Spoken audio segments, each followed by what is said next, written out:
ನಾವು criminal procedure code ಅಥವಾ ಭಾರತೀಯ ನಾಗರಿಕ ಸುರಕ್ಷಾ ಸಮಿತಿಯನ್ನ ಸ್ಟಡಿ ಮಾಡ್ತಾ ಇರುವಂತಹ ಸಂದರ್ಭದಲ್ಲಿ ಡಿಸ್ಚಾರ್ಜ್ ಮತ್ತು ಅಕ್ವಿಟಲ್ ಅನ್ನುವಂತಹ ಎರಡು ಟರ್ಮ್ ಗಳನ್ನ ಪದೇ ಪದೇ ನೋಡ್ತಾ ಇರ್ತೇವೆ.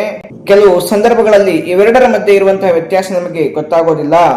ಸ್ನೇಹಿತರೆ, ಡಿಸ್ಚಾರ್ಜ್ ಕೇಸ್ ನಲ್ಲಿ ಇನ್ನು ಟ್ರಯಲ್ ಸ್ಟಾರ್ಟ್ ಆಗಿರಲ್ಲ, ಅವಾಗ್ಲೇ ಅಕ್ಯೂಸ್ಡ್ ಅನ್ನ ರಿಲೀಸ್ ಮಾಡಲಾಗುತ್ತೆ. ಯಾವುದೇ ಸಫಿಶಿಯಂಟ್ ಗ್ರೌಂಡ್ ಇಲ್ಲ ಅಥವಾ ಪ್ರೈಮಾ ಫೇಸಿ ಕೇಸ್ ಇಲ್ಲ ಅಂತೇಳಿ ಅಕ್ಯೂಸ್ಡ್ ಅನ್ನ ರಿಲೀಸ್ ಮಾಡಲಾಗುತ್ತೆ. ನ್ಯೂ ಎವಿಡೆನ್ಸ್ ದೊರೆತ ಮೇಲೆ ಮತ್ತೆ ಆ ಅಕ್ಯೂಸ್ಡ್ ನ ವಿರುದ್ಧ ಟ್ರಯಲ್ ಸ್ಟಾರ್ಟ್ ಆಗುತ್ತೆ. ಅನ್ನೆಸೆಸರಿ ಟ್ರಯಲ್ ಅನ್ನ ಪ್ರಿವೆಂಟ್ ಮಾಡುವ ಸಲುವಾಗಿ ಈ ಒಂದು ಪ್ರೊವಿಷನ್ ಅನ್ನು ಈ ಕ್ರಿಮಿನಲ್ ಪ್ರೊಸೀಜರ್ ಕೋಡ್ ನಲ್ಲಿ ಸೇರಿಸಲಾಗಿದೆ.